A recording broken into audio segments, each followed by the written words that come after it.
So I am delighted to welcome those of you who are here this evening. There seems to be an echo of some sort. I'm not sure why, but hopefully it will go away. Anyway, we are glad that you all are here. We are recording this evening's program, so it will be available on Westminster's YouTube channel. Our topic this evening has been one of continuing interest, I think, for those of us in the United States, particularly as we observe the actions of the United States Supreme Court and the concept of originalism in the interpretation of the United States Constitution. Something of a challenging concept, and one that has the potential for significant impact on the decisions that the court makes today and going forward. So I thank Dave McBride for introducing us to Garrett Moritz, who is our speaker this evening, because as Dave and I began the conversation about the importance of addressing this topic of originalism, Dave said he thought it was very important that it might be done in the context of a particular issue. And so the issue that Garrett will be speaking with us about tonight has to do with the Second Amendment and a recent 2022 Supreme Court decision and its view of historical tradition and the impact that that is having on cases that have come before a range of courts in the intervening period of time. So I know Garrett is a highly regarded attorney in Wilmington and New York, and has a long history of successful casework, as well as a significant pro bono practice. He is a graduate both, I believe, of Harvard University and Harvard Law School, where he was the managing editor of the Harvard Law Review. So I don't think we need many more characteristics to describe your background, Garrett, but feel free as you get started if there's something else that you would like to share about your experience or the work you do. We are simply delighted to have you with us here this evening. Well, thank you so much, Sue, and it's good to see everyone. I'm honored to have been asked to present at the Westminster Presbyterian Peace and Justice Work Group. And as Sue alluded to, I'm going to try to talk about originalism in U.S. Supreme Court and constitutional law through the lens of a particular case that I worked on relating to the Second Amendment. And in particular, it was a case, I'll talk some about Bruin, which is the U.S. Supreme Court case in 2022. And then what my firm did was work defending Delaware's legislation adopted right around the same time, regulating assault weapons and large capacity magazines, which were then challenged under a Second Amendment challenge. And we litigated a case on that issue in federal court here in Delaware under the Bruin standard. Now, I am not a government lawyer. I'm a private law firm lawyer. I'm a corporate litigator, like a lot of folks here in Wilmington. And I know Dave McBride well through that, and through also just running into him in my neighborhood. But along with others at my firm, I had the privilege of supporting the Delaware Department of Justice in this case on the litigation that I'm going to talk about. It's a pro bono project that my firm did and is still working on as it's on appeal. I'm going to try my best to present this in a way that's accessible to non-lawyers, so I'll do everything I can on that front. And the other thing I just want to note at the outset is that these are my opinions tonight, just mine. They are not necessarily the views of the state of Delaware or its officials. So with that out of the way, I'm going to attempt to share my screen.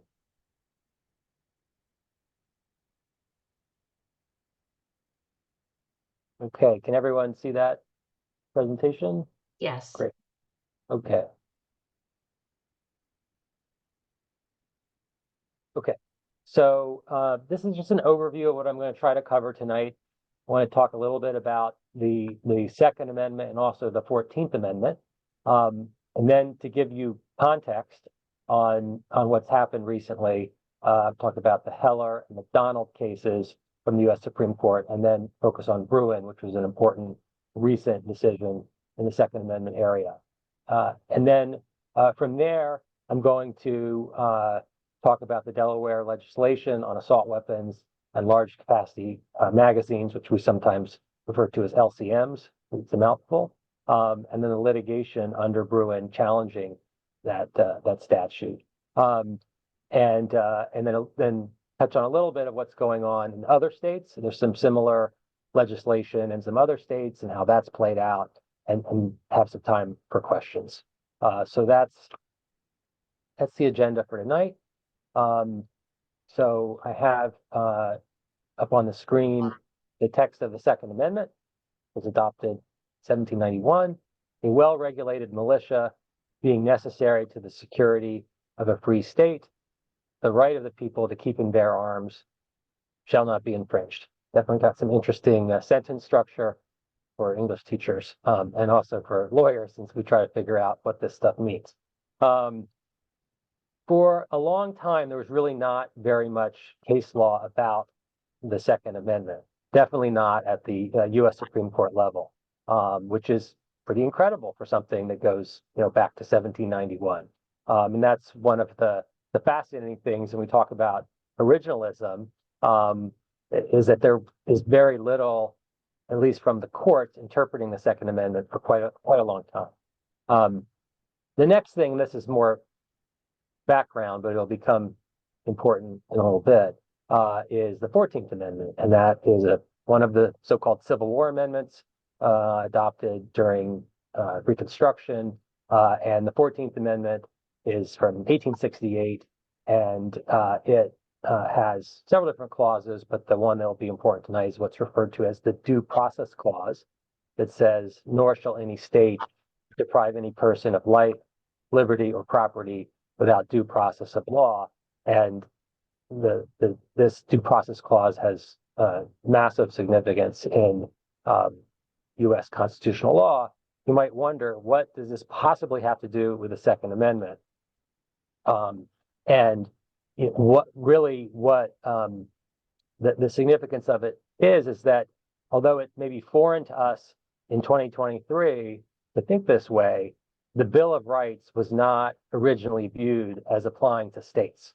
I don't know, you learned that in law school. I don't know how much that's widely known among lay people, but it wasn't until the 1920s that the Supreme Court started to say, well, maybe parts of the Bill of Rights are actually applicable to states too. They don't just limit the federal government. And that's what's known as incorporation. And the theory the Supreme Court applied was that the Due Process Clause of the 14th Amendment meant that at least certain parts of the Bill of Rights were also incorporated against the states. And that's called the incorporation doctrine. And they went through the First Amendment. Why are there First Amendment rights, that apply to state governmental or subdivisions like cities? Search and seizure, why is that applied to state law enforcement? Fifth Amendment. And that's because of the incorporation doctrine. And that really played out over the entire 20th century. But it was quite a long time in American history until the Bill of Rights was viewed as applying in part to the states. Just a little background. Okay, so the first case I'll talk about is the Heller case, District of Columbia versus Heller, from 2008. And this was a case that involved the District of Columbia. So it's a federal case. So whether the Second Amendment applies to states or not was not an issue in Heller. At the time of Heller, more than 200 years after 1791, the courts had not ever addressed, and it was not generally recognized at that point, that the Second Amendment provided an individual right.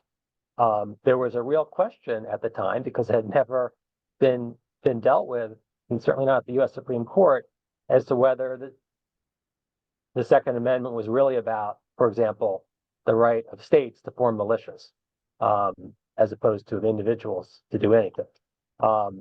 So the Heller case involved a DC regulation that was described, in the opinion, as generally prohibiting the possession of handguns.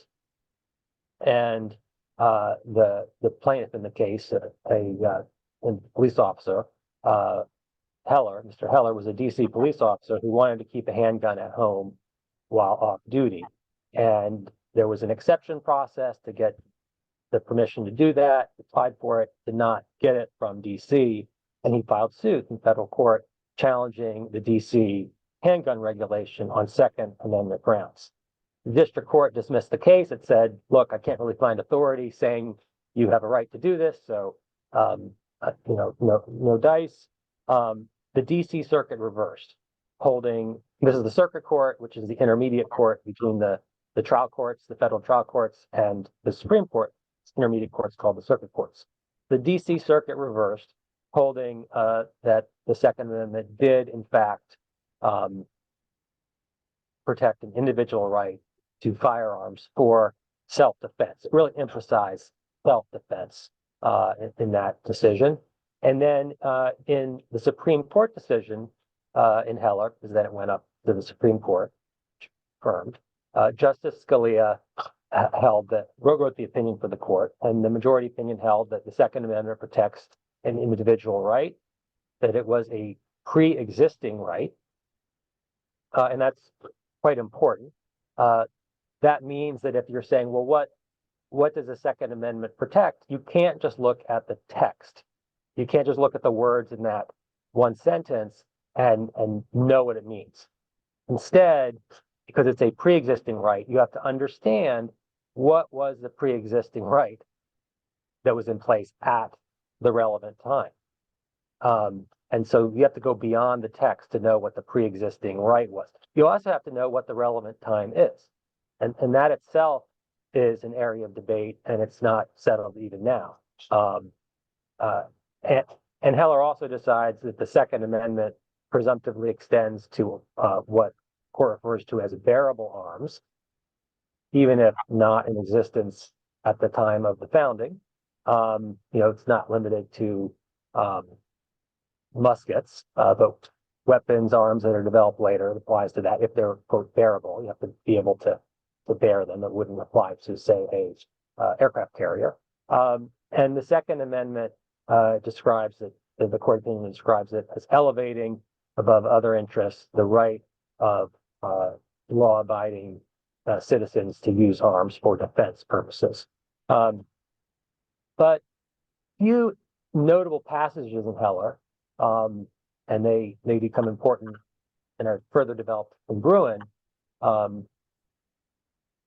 have one of these on the slides, and it says, like most rights, the right secured by the Second Amendment is not unlimited.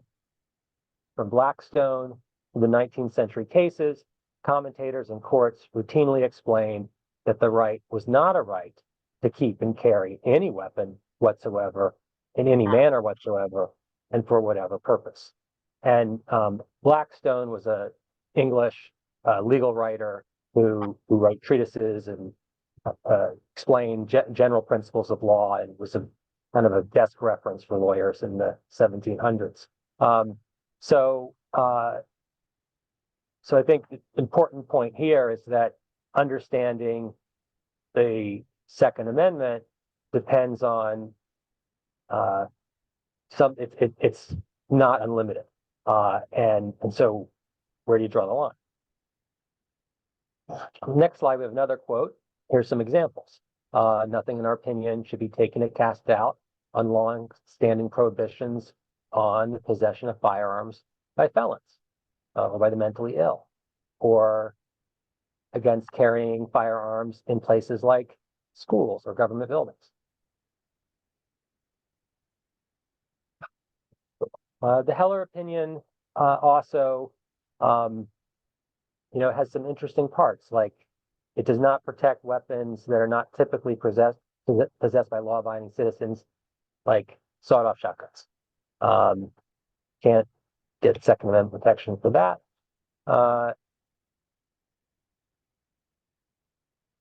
And then this passage has become quite important in the later litigation over assault weapons. Justice Scalia, talking about an earlier decision, says that it would be a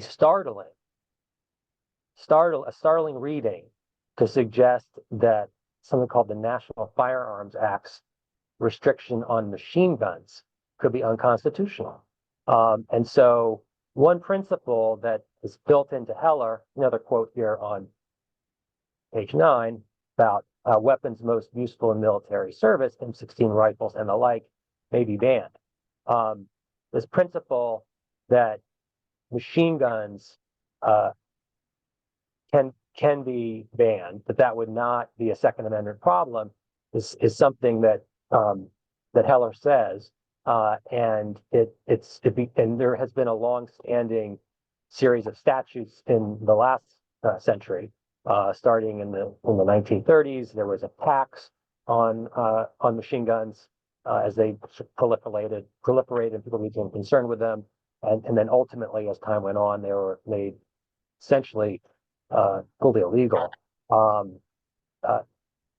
The court seems to accept that the Second Amendment does not cover a right to bear machine guns like an M16. Okay. Now, Justices Stevens, Souter, Ginsburg, and Breyer dissented from the Heller decision. Their view was that the Second Amendment protected the right of people in different states to maintain militias so that the federal government could not disarm them. It was not an individual right to self-defense.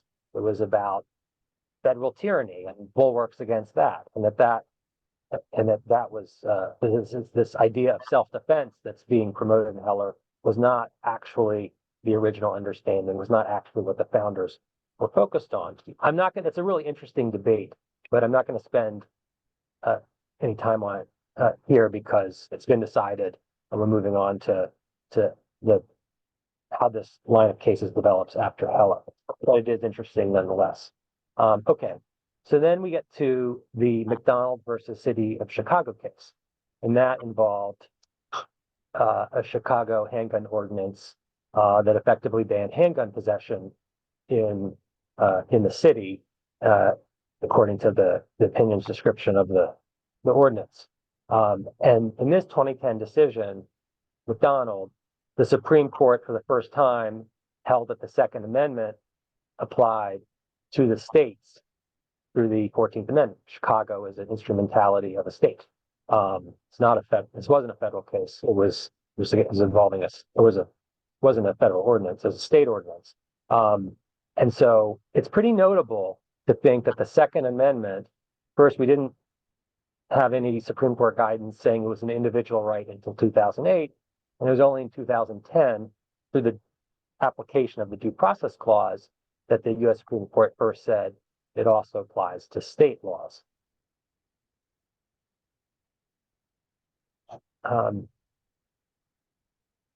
Okay. And in Justice Alito wrote the decision in McDonald, holding that the Second Amendment was also incorporated, that it applied to the states and therefore to municipal governments within states like Chicago. And again, this time, slightly different groups of justices have rolled onto the court, but Stevens, Breyer, Ginsburg, and Sotomayor dissented from that and made some similar points, what they had said in the dissent in Heller. And that brings us to Bruin, which was in 2022. This was a decision issued in summer of 2022.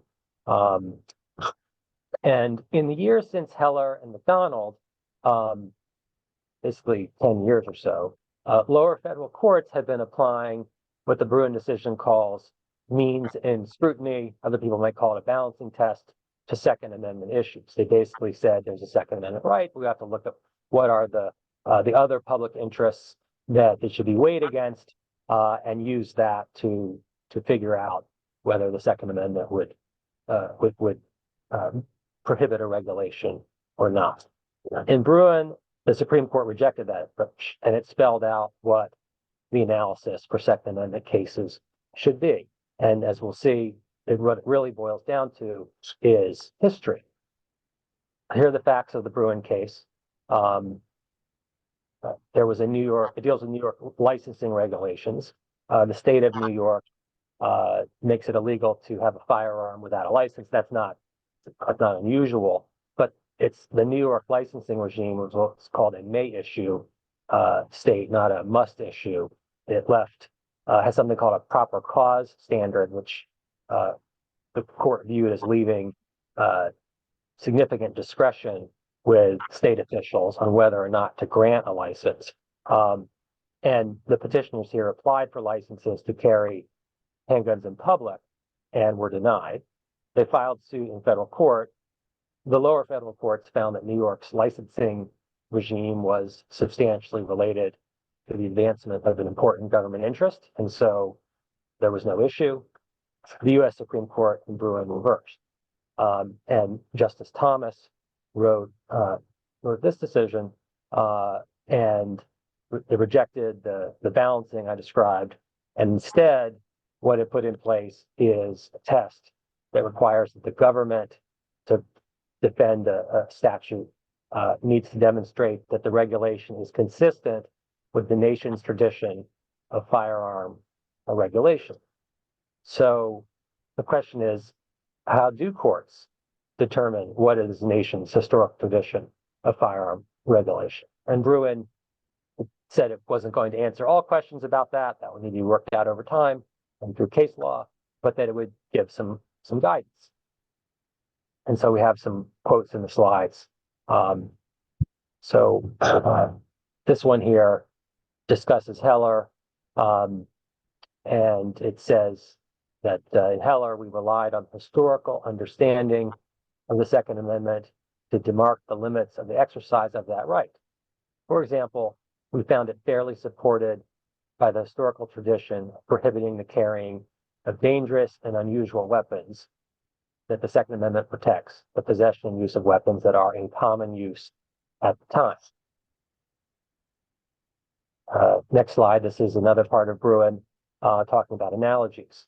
And it makes a point that while the historical analogies in the Bruin case and in the Heller case are relatively simple to draw for both handgun cases, other cases implicating unprecedented societal concerns or dramatic technological changes may require a more nuanced approach. So the decision is leaving some room to apply this doctrine. And the key is what the court referred to as reasoning by analogy. History guides our consideration of modern regulations that were unimaginable at the founding. When confronting such present-day firearm regulations, this historical inquiry that courts must conduct will often involve reasoning by analogy, which is a commonplace task for any lawyer or judge. And one of the interesting concepts that Bruin introduced is this concept of being relevantly similar. So it says you need to find an analog if you're going to uphold a statute that affects bearable arms today. You need to find a historical analog to that. It doesn't have to be exactly the same, but you have to get something that is similar enough. What the court says is relevantly similar. Okay, and the court goes on to further explain that this type of analogical reasoning requires only that the government identify a well-established and representative historical analog, not a historical twin. And then the last one of these quotes I'll highlight. Bruin in the decision says that whether modern historical regulations impose a comparable burden on the right of armed self-defense, and two, whether that burden is comparably justified, are central considerations when engaging in an analogical inquiry. So what does this all mean? It's a type of analysis where to understand whether the right to bear arms is being abridged or not, you need to look to historical regulations and find, is there a regulation, a tradition of regulations that are sufficiently similar, relevantly similar to the modern one, and if so, then that's likely to be upheld, and if not, it's likely a Second Amendment problem. So that's the analysis that Bruin lays out, and it's something where they left room for further development in future cases. So, of course, there were immediately future cases trying to make sense of this, and shortly after Bruin, at the very same time this was going on, there was, unfortunately, mass shootings were a reality in our country. Bruin was in the summer of 2022. In May 2022 is when the Uvalde, Texas school shooting took place. A gunman with an AR-15 style assault rifle and a 30-round magazine killed 19 school children and 2 teachers at an elementary school, and that was a tragic and widely really shook people around the nation. Part of a series of mass shootings using assault weapons, and a lot of recognizable names: Buffalo, El Paso, Parkland, Las Vegas, Sandy Hook, and a number of others. So this is part of what something that was causing a lot of concern. On June 30th, 2022, not very long after Bruin, the Delaware legislature enacted a package of gun safety bills. And we have those up on the slide. The first we call HB 450, and it makes a defined list of assault weapons illegal with exceptions. And the list includes things like the AR-15, AK-47, Uzi assault weapons. There is grandfathering in the statute for assault weapons that were possessed before the time the statute became effective. And then SS1 for SB6, Senate Substitute 1 for Senate Bill 6. That's the statute that regulates and substantially limits large capacity magazines in Delaware, and that's defined as a magazine which is can hold more than 17 rounds of ammunition. That's what Delaware classifies as an LCM. So those are the two statutes that were at issue, and they were fairly quickly drew litigation challenging the statutes under the Second Amendment, and arguing that they violated Second Amendment. They violated the Second Amendment as interpreted in Bruin, and the plaintiffs that brought those cases sought to preliminarily enjoin Delaware officials' enforcement of the statutes. And the plaintiffs' arguments were that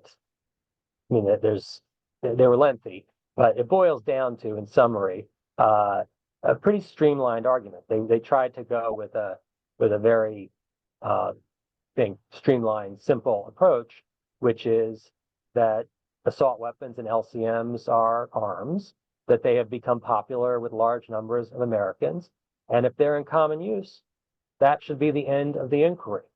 They keyed in on the language in Heller that says dangerous and unusual weapons are not protected by the Second Amendment. And so the plaintiff's theory was to say, well, if a weapon is common, it cannot be unusual. And so it wouldn't meet that test. And they say, with that, we're done. We don't need to go to historical evidence. They chose, at least at the preliminary injunction stage, not to submit experts on the history of weapons regulation, but to take a very streamlined approach, argue that assault weapons and LCMs are, very popular in modern America, and so they can't really be regulated, at least not to this extent. Okay, so my firm worked with the Delaware Department of Justice to defend the two statutes in this case that was brought in district court for the District of Delaware, and we read Bruin several times and tried to figure out what it meant, and what it really says is, you've got to use history, the history of regulation of weapons in the United States, and you can't just take things for granted. And so what we did is to really try to build a robust record from very credible sources on what that history was. And it was, a very interesting process. And there are a handful of scholars in the United States who have been laboring away on the history of muskets and Bowie knives and things like that, and how they're regulations in the 1800s, and all of a sudden they're in very high demand right now.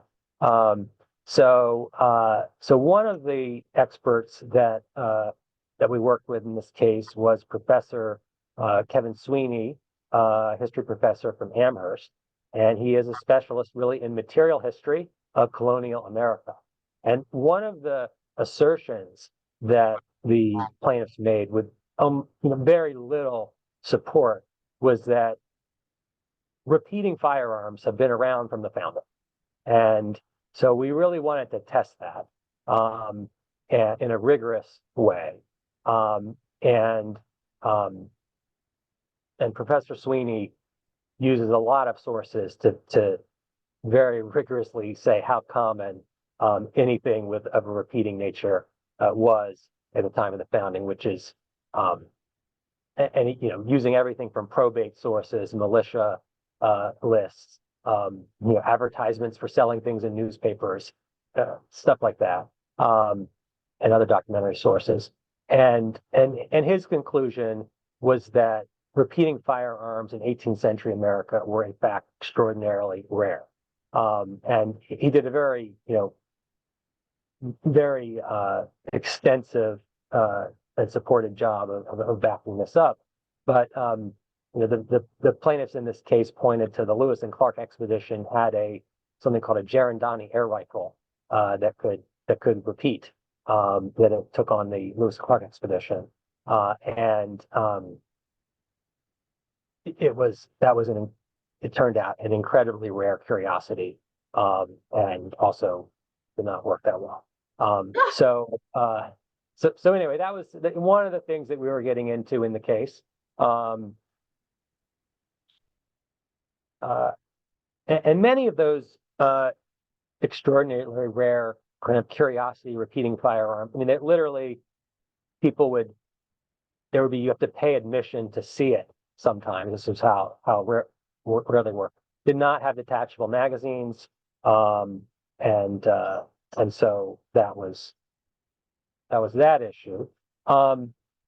We then looked to Professor Robert Spitzer, who we have some of his biographical information here, but he is a professor at SUNY Cortland, and his specialty is the history of gun laws, really across American history. He's published several books on it and lots of articles and essays, one of the leading experts in the areas. So Professor Sweeney had provided us the record to show that, assault weapons really are a new technology, not around at the founding. Robert Spitzer helped us to build the record for the court on, what are the analogous regulations that we should be looking to. And then a really important question is, what is the relevant time period? So there's a debate, which we still don't know the answer to, as to whether we should be, the most key period is the founding, 1791, or if we're dealing with a state, Second Amendment as applied to a state, is it really 1868, the time of the 14th Amendment and the Due Process Clause, since it's through the Due Process Clause that the Second Amendment has been found in McDonald to apply to the states. So there's some debate, and we actually don't know which is like the most critical time. But our argument is it doesn't really matter. There's a tradition of regulation that shows that the way people back in the turn of the 1700s to 1800s and throughout the 1800s and then even up into the 1900s, continuous tradition of when there's concern with societal problems of violence, that there is regulation of weapons perceived as problematic. So we'll walk through some of this. This was, to me, was as a corporate litigator, learning about this and building this record and working with these experts was a really rewarding experience and just fascinating. So some of the things in Professor Spitzer's expert declaration in the case, first, starting in the 1830s, there was a craze for Bowie knives and for some other kind of similar fighting knives. And there was a pretty robust and widespread series of state regulations involving Bowie knives, restricting concealed carry, restricting carry of any kind in many states. And this was really all across the country in terms of the states that were states by the 1830s. Beyond that, if you look at what I'll call blunt weapons, there's muskets were really not used by criminals in the 1790s because they took so long to load and use. You'd probably be more effective, hitting someone with it if you were to sneak up on them.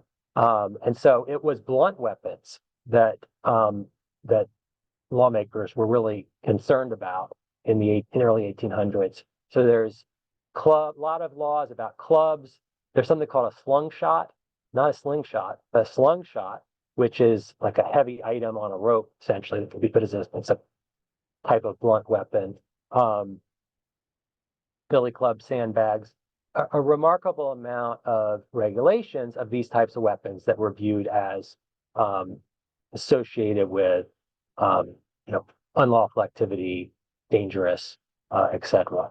And there's also wide regulations of as pistols came on the market, there's a number of that, sword canes, daggers. These are in the kind of Gilded Age type regulations that states are adopting.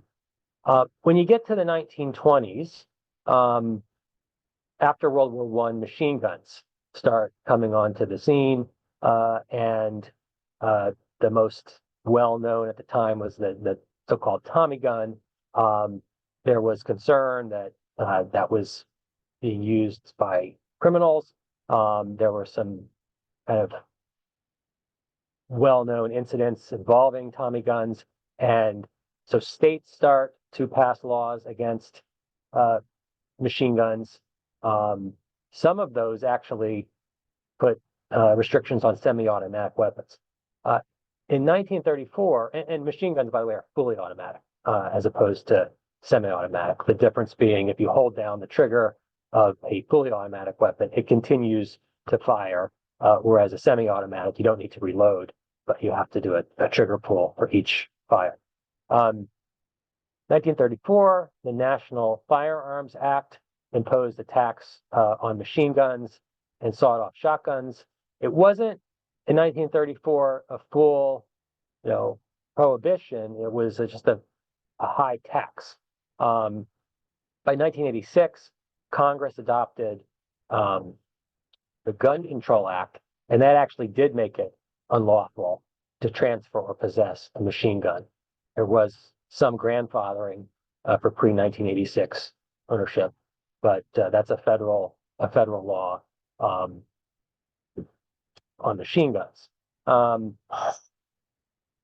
And so Professor Spitzer walked through all of this, and here's an example from his report tabulating ammunition magazine restrictions, and pretty significant number of states had laws restricting ammunition magazines. And so we're pointing to all this as relevantly similar history of regulations.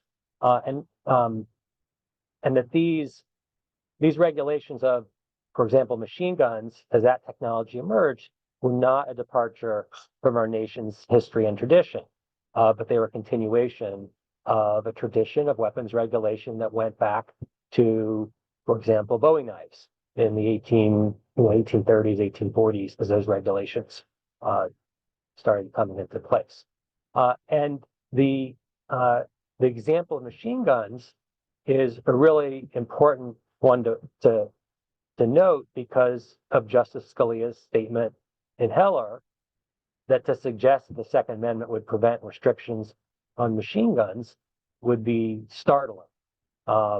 It's sort of accepted by everyone that whatever the Second Amendment means, it does not stop the government from banning machine guns. In fact, even to suggest that machine guns cannot be banned is nuts, is what Justice Scalia was saying. And here in Delaware, we're within from the Third Circuit. The Third Circuit reiterated that in a case in 2016. The Second Amendment does not protect the possession of machine guns.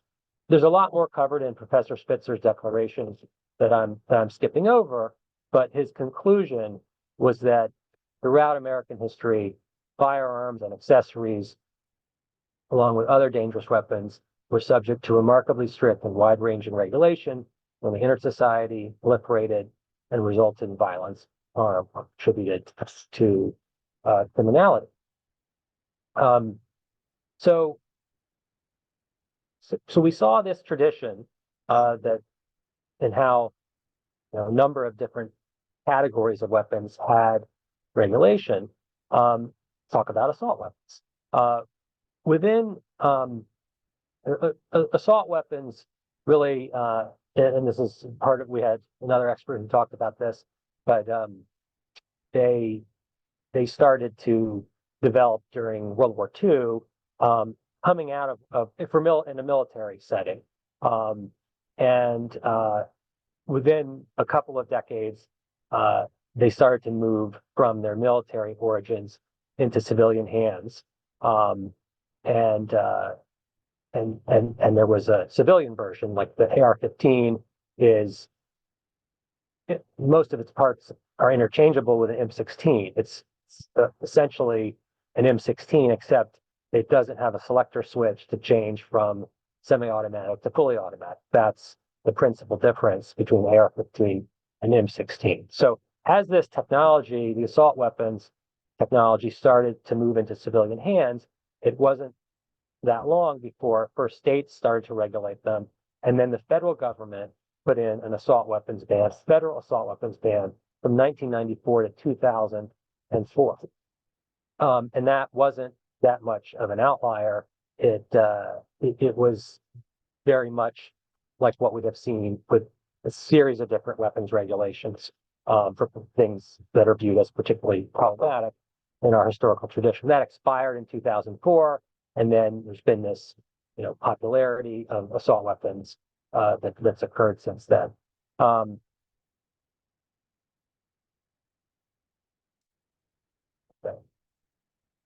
So Spitzer is, we have another quote from up here about how, again, regulation of assault weapons fits within a long tradition in the United States.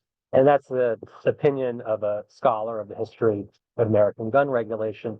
We put this in the district court into evidence, and it was unrebutted. The plaintiffs in the case did not put up some experts, saying anything different. They didn't argue, say this was wrong. They just said it was irrelevant. They say that, well, that may be the case, but there are a lot of assault weapons in the United States at this point. It's become common. It's too popular. to regulate at this point. And that didn't work. The district court sided with Delaware and ruled on the preliminary injunction motion in the event that the plaintiff's motion would be denied. The Delaware could go on enforcing its statute regulating assault weapons and LCMs. Have some of the principal points of the district court's analysis up here. First, that assault weapons and large capacity magazines are arms under the Second Amendment, but the Delaware regulations are consistent with the nation's historical tradition. They're addressing an unprecedented societal concern and dramatic technological changes, concern with mass shootings, technological change of a weapon that really was unimaginable at the time of the founding. Defendants, unrebutted experts that Professor Sweeney, Professor Spitzer, and others identified relevantly similar historical regulations.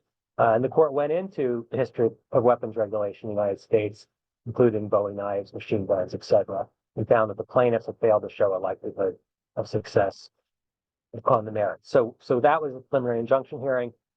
There is more to happen in the case, but the plaintiffs took an appeal, which are entitled to do on a preliminary injunction under federal procedure, to the Third Circuit. So we are currently preparing to have an argument in that. We've briefed it, and so that's working its way up through the appellate system, and we'll see what happens. But we are looking at in the next few months having the argument in the Third Circuit, the appellate court.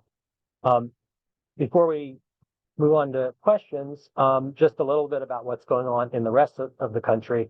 I didn't put up every single case where assault weapons regulations or large capacity magazine regulations are being litigated, but a number of states have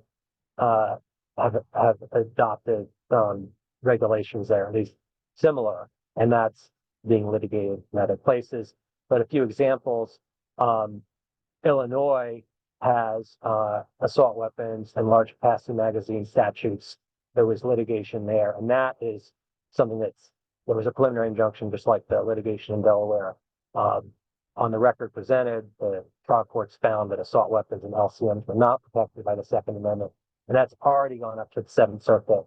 And in November, the Seventh Circuit, which is the appellate court for Illinois and some other states in that area, the Seventh Circuit affirmed and ruled that in fact assault weapons and LCMs were not protected by the Second Amendment.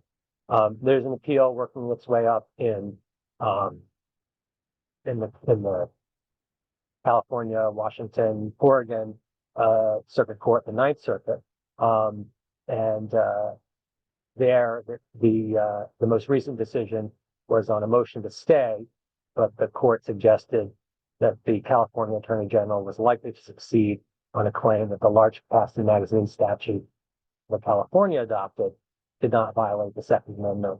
And another one I put up here, although there are others, in Rhode Island, District of Rhode Island denied a preliminary injunction where plaintiffs were challenging Rhode Island's enforcement of legislation prohibiting possession of large capacity magazines. And the theory there that was accepted in that Rhode Island case was that large capacity magazines are not even arms, that they are really a holder of ammunition. But if you go back to dictionaries and other texts in the 1790s, you'd find that it is an accoutrement, not an arm, more like a quiver or arrows in terms of the way it was classified. And that argument, there's some differences between these cases. That's something that the Ocean State Technical case found persuasive, that didn't carry the day in the district or in Delaware, but the district court focused on the historical tradition and analogous statutes. So that brings us to question time. I hope we'll skip that up here. Hopefully that's been interesting and understandable. I I try my best to make it accessible, and really appreciate it. But I'm glad to take questions. Garrett, I have to say, as a political science major at a liberal arts college who at one point in time considered going to law school, I am reminded why it was a good decision for me not to do that. That's just an extraordinary amount of information that you've shared. A lot of times I zone out a little bit on these presentations, but I was paying attention to everything that you had to say. I'm intrigued because when we hear the use of the term originalism in interpreting the Constitution with regards to Supreme Court cases and decisions, it has always come across as what was in effect at the time the Constitution was written and ratified.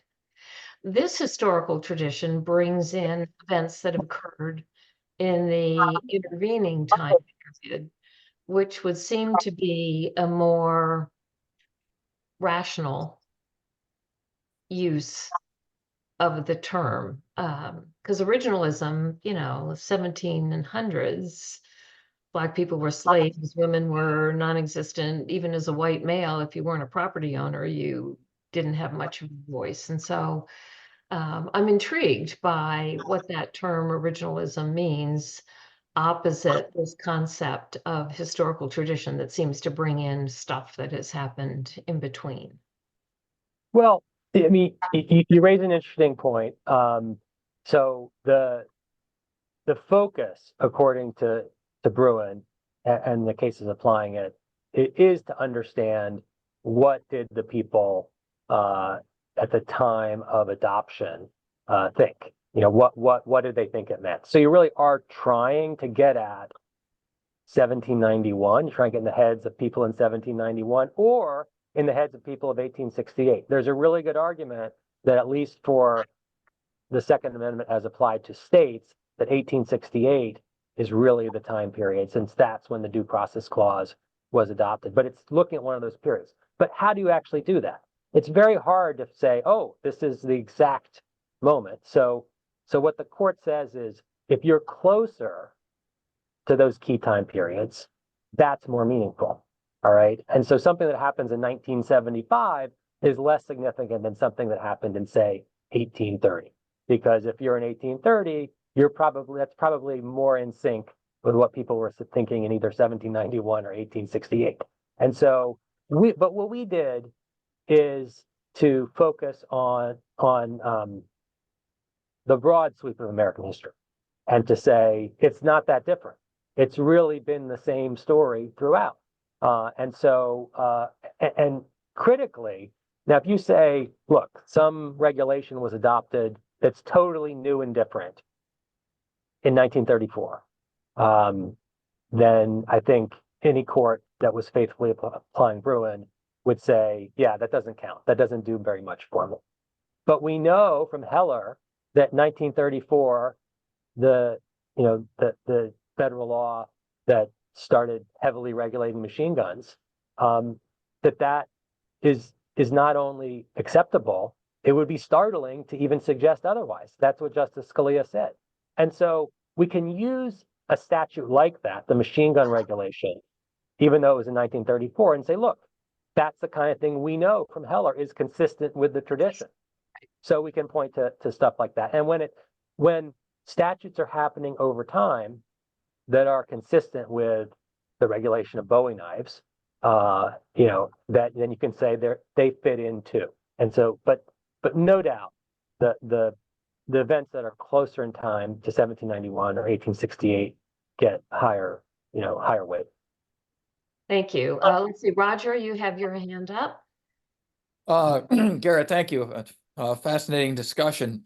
I was shocked when I first heard the historical tradition language coming from what I thought was an originalist court. And it seems like they just maybe picked the one that seems best to win a predetermined argument on their part. Oh, we want to go this way, so we'll talk about originalism. We wanted to go this way, therefore we'll talk about some historical tradition. So, you know, Roe v. Wade was a 50-year historical tradition. They threw it out. So it just seems like they wanted to go both ways. I just wonder if this historical tradition idea has been applied in other very broad cases involving our amendments to the Constitution. Well, I can't speak to amendments, and as I said, I'm a corporate litigator, and so I'm not. I don't pretend to have like absolutely exhaustive knowledge of that area, but I will say that when there are certain parts of the Constitution that that talk about not, you know, preserving rights or not abridging rights, and you know, even before kind of the modern era on the Supreme Court, those types of provisions, at least sometimes, will be interpreted based on, well, what was like in 1791. And in particular, I'm thinking of the right to a jury trial. And so that's another provision. The right to a jury trial is not, you know, to be abridged. But the way the Supreme Court has interpreted that, they say, well, you know, you might think you always get a jury trial, but that's not true. People at the time, because they have this backdrop of the English common law, that's what the drafters of the Constitution had in mind when they're talking about some right not being abridged. Well, what was the existing right? And so, as we're probably more familiar with in Delaware than elsewhere, there was an equity court, the Court of Chancery, that didn't have juries for those types of claims. And so, even in other states that have merged, they don't have a separate chancery court. They ask the question under Supreme Court law, is this the type of claim that would have gone to the Court of Chancery or to the law court? And they decide whether you get a jury or not for that claim. So I will say that sort of looking at what was in place as of the founding or as of 1868, I don't think that is completely unprecedented. At the same time, it's you know, not the most typical mode of constitutional analysis, you know, for every one of these things. But it's interesting how they interrelate. And there's, you know, different tools. There's textualism. You know, look really, you know, not going beyond the words of the Constitution. That's you know, one forceful interpretive principle. But there are other times when looking at historical context comes into play, and obviously with the Second Amendment, it's really become everything. Marge?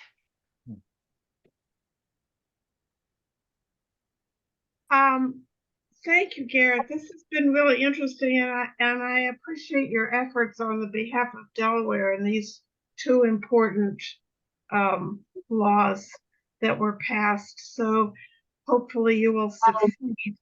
My question about the Second Amendment from an original position is, what happens to the first clause of the Second Amendment? Why doesn't anybody pay attention to that? Because that is not an issue anymore. Look, it is an absolutely great question. And if you go back to Heller, that was really important. That's what has been referred to in the majority decisions. They call it the prefatory clause. And they view it as context. It's just sort of explaining why there's a right, but not what the right is. Now, that's not what the dissent focuses. The dissent is absolutely not. You have to read the whole thing. You can't just say, oh, that's just prefatory. It doesn't really have effect. So what's happened to it? There was a debate over it. As a lawyer, you know, I look at an issue like that. I say, that is really fascinating. But then at the end of the day, I've got to apply the Supreme Court precedent as it's been set down.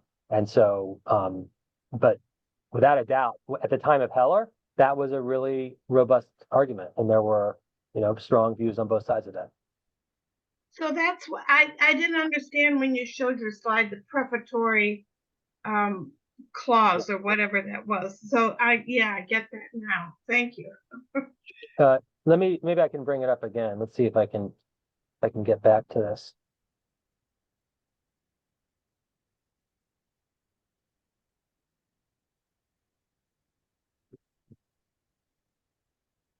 There you go.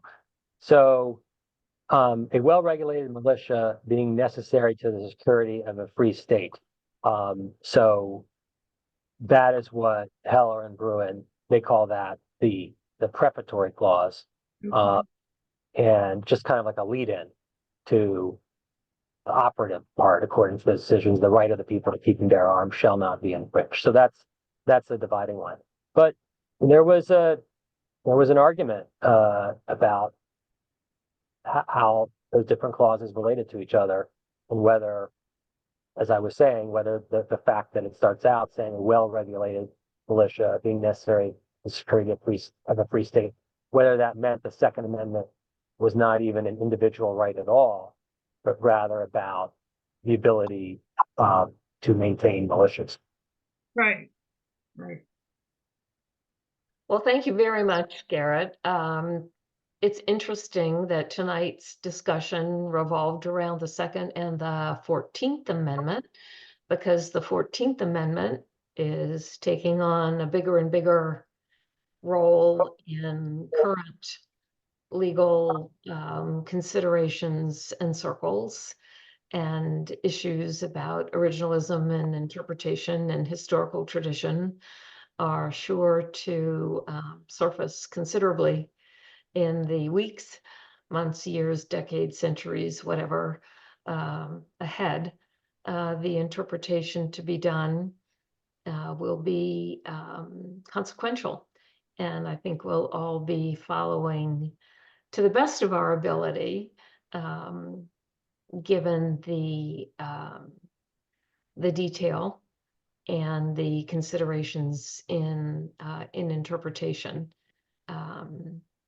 I can't imagine the challenge involved in coming to good conclusions on many of these issues, but we will watch with interest on what's happening as we go forward. And just want to thank you again for both taking the time tonight to explain the circumstance and situation to us, and for your work in support of the legislation in the state of Delaware. So, and thank you all for being here this evening. I know it's a holiday season. There was lots going on. I wish you all a Merry Christmas, a Happy Hanukkah, a Happy Diwali, a Happy Kwanzaa, Happy holidays, wonderful celebratory, reflective times. We will not have a program next week.